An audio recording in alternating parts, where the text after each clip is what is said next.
Elite motion. আপনি যদি একজন এলাইট মোশন ভিডিও এডিটর হয়ে থাকেন আর আপনি যদি মনে করেন যে এলাইট মোশনে কাজ করা খুব জটিল, তাহলে ভুল ভাবছেন। কারণ আজকের এই ভিডিওতে আমি আপনাদেরকে শেখাবো এলাইট মোশন ব্যবহার করে কিভাবে বেসিক টুল ইউজ করবেন এবং আপনি তৈরি করতে পারবেন অসাধারণ অ্যানিমেশন, আর সেটা হবে খুব সহজ। তাহলে চলুন একসাথে শিখি কিভাবে এই টুলসগুলো ব্যবহার করে একটু চেষ্টা করলেই আপনি ক্রিয়েটিভিটি করতে পারেন নতুন উচ্চতায়। চলুন ভিডিওটি শুরু করা। এলাইট মোশনটি ওপেন করার পর আপনারা নিচে একটি অপশন দেখতে পাবেন প্লাস আইকনের। এখানে একটি প্লাস আইকনের অপশন দেখতে পারবেন, এই প্লাস আইকনে ক্লিক দেবেন। ক্লিক দেওয়ার পর এখানে অনেক ধরনের আপনার চলে আসবে, প্রজেক্ট চলে আসবে, রেশিও, আপনি কোন রেশিওতে ভিডিওটি এডিট করবেন সব রেশিও এখানে দেওয়া আছে। আপনারা যে রেশিওতে ভিডিও এডিট করবেন সেই রেশিওটি এখানে সিলেক্ট করবেন। তো আমি 16:9 রাখলাম।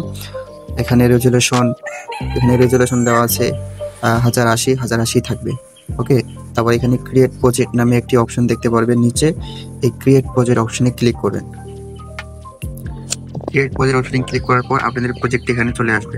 তো এখানে আজকে আমি আপনাদেরকে বেসিক টুল সম্পর্কে ধারণা দিব এবং পরবর্তীতে আমি অ্যাডভান্স লেভেলে ভিডিও নিয়ে আসবো। তো প্রথমে এখানে আসার পর আপনারা যে কাজ দেখতে পারবেন, এখানে ভিডিও ইনপুট করার জন্য এখানে একটি প্লাস আইকন দেখতে পারবেন, এই প্লাস আইকনে ক্লিক দিবেন। এই প্লাস আইকনে ক্লিক দেওয়ার পর এখানে আপনারা অনেক ধরনের টুলস দেখতে পাবেন। তার মধ্যে প্রথমে যে টুলসটি রয়েছে সেটি হচ্ছে শেপ টুল। তো এই শেপ টুলের কাজ আমি আপনাদেরকে দেখাই একটু সাধারণভাবে। যে আপনারা এখানে শেপ তৈরি করতে চান তাহলে এখানে শেপে ক্লিক করলে ওই শেপটা এখানে চলে আসবে। তারপরে এখানে শেপের কালার দেখতে পারবেন, শেপের কালার আপনি এখান থেকে পরিবর্তন করতে পারবেন। এখানে হলো শেপের ডিজাইন আর কি। এখানে 3D এডিটিং এর সময় এই শেপের ধারণা আরো ভালো করে বুঝতে পারবেন।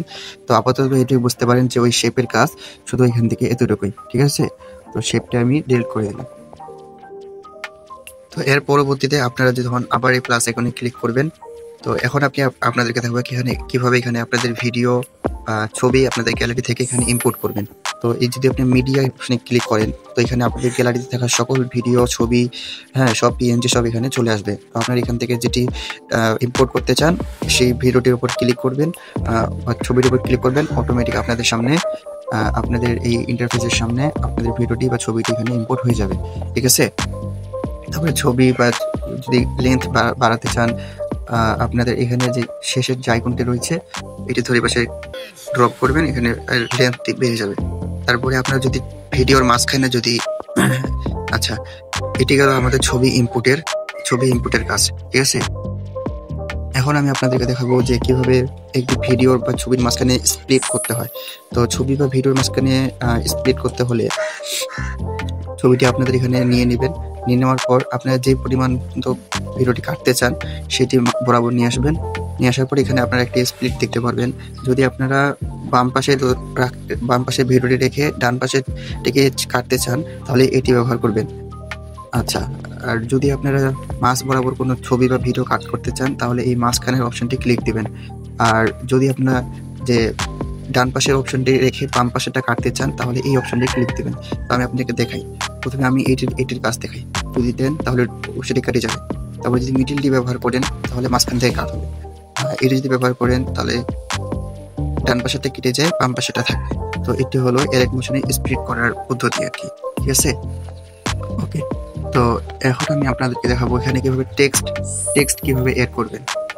তো টেক্সট এড করার জন্য আবারও একইভাবে এই প্লাস আইকনে চলে যাবেন। প্লাস আইকনে যাওয়ার পর নিচে আপনারা একটি অপশন দেখতে পারবেন, মানে টেক্সট নামে একটি, এই টেক্সটে ক্লিক দিবেন। টেক্সটে ক্লিক দেওয়ার পর আপনারা এখানে আপনাদের ইচ্ছা মতন সবকিছু লিখতে পারবেন। তো আমি এখানে লিখে নিলাম। লিখে নেওয়ার পর আপনারা উপরে এখানে ফন্ট দেখতে পারবেন। ফন্টের পর আপনি এখানে কত সাইজ আছে সাইজ দেখতে পারবেন। এখানে কালার রয়েছে, কালার সবকিছু এখানে অ্যাডজাস্ট করতে পারবেন। তো আমার এখানে যেহেতু কোনো ফন্ট অ্যাড করা নেই, আমি আপাতত আপনাদেরকে এটাই দেখাচ্ছি ছোট করে। ওকে, তারপরে এখান থেকে আপনারা সাইজ দিতে পারবেন, কত বড় সাইজ লাগবে আপনার। আমি সাইজ দিয়ে দিলাম। সাইজ দেবো, এখানে কালার রয়েছে, কালার আমি লাল দিলাম, সবুজ দিলাম, সিলেক্ট করবেন, এখান থেকে কালার সিলেক্ট হয়ে যাবে অটোমেটিক, ঠিক আছে। তো এই হলো এখানে টেক্সট অ্যাড করা। এরপর আপনি যদি টেক্সটটি এডিট করতে চান তাহলে আবার এখানে ডবল এতে ক্লিক করবেন, এডিটের অপশন চলে আসবে। তারপর এখান থেকে কালার চেঞ্জ করতে পারবেন। এখান থেকে আপনার কালার চেঞ্জ করতে পারবেন, এখান থেকে বর্ডার শ্যাডো দিতে পারবেন, এখান থেকে অপাসিটি কমাতে পারবেন। এখান থেকে ইফেক্ট দিতে পারবেন, ঠিক আছে। আর এখান থেকে আপনি প্রিসেটও ব্যবহার করতে পারবেন। তো এই ছিল এখানে টেক্সট অ্যাড করার সিস্টেম আর কি, এলাইট মোশন। ওকে, এরপরে আমি আপনাদের দেখাবো অডিও কিভাবে এখানে ইম্পোর্ট করবেন। তো অডিও ইম্পোর্টের জন্য এখানে আপনারা একটি অপশন দেখতে পারবেন অডিও নাম। এই অডিওতে ক্লিক দিবেন, এখানে আপনার অ্যালাউ যাবে, অ্যালাউ করে দিবেন। যেহেতু আমার এখানে কোনো অডিও নেই সেহেতু এখানে অডিও এখানে দেখাচ্ছে। বেসিক টুলের মধ্যে আরেকটি রয়েছে এখানে যে সেটিংস নাম, এখানে একটা সেটিং এখন দেখতে পারবেন। এই সেটিং এখন ক্লিক দিবেন। যদি আপনাদের রেট কমাতে চান বা রেশিও কমাতে চান তাহলে আপনারা এখান থেকে আবার ওই রেশিওটি পরিবর্তন করতে পারবেন এডিটিং চলাকালীন সময়। ওকে, তো সবকিছু করার পর ভিডিও কিভাবে এখান থেকে আপনারা এক্সপোর্ট করবেন। এক্সপোর্ট করার জন্য এই যে এখানে একটি অপশন রয়েছে, এখানে একটা অপশন রয়েছে এক্সপোর্ট নামে, এক্সপোর্টে ক্লিক দিবেন। এখান থেকে আপনারা আপনাদের এটি কিভাবে সেট করবেন, এখানে আপনার ভিডিও সিলেক্ট করা আছে। যদি আপনার ছবি প্রিসেট হিসেবে সেট করতে চান এখানে আপনি এইটা অপশন পাবেন। তাহলে যদি পিএনজি ছবি তাহলে পিএনজি করতে পারবেন। ওকে, তারপরে সবকিছু যদি এখান থেকে সিলেক্ট হয়ে থাকে তারপরে এখান থেকে এক্সপোর্ট অপশনে ক্লিক দিবেন, আপনার ভিডিওটি আপনার গ্যালারিতে এক্সপোর্ট হয়ে যাবে। তো এই ছিল আজকে এলাইট মোশনের বেসিক টুলসের ধারণা।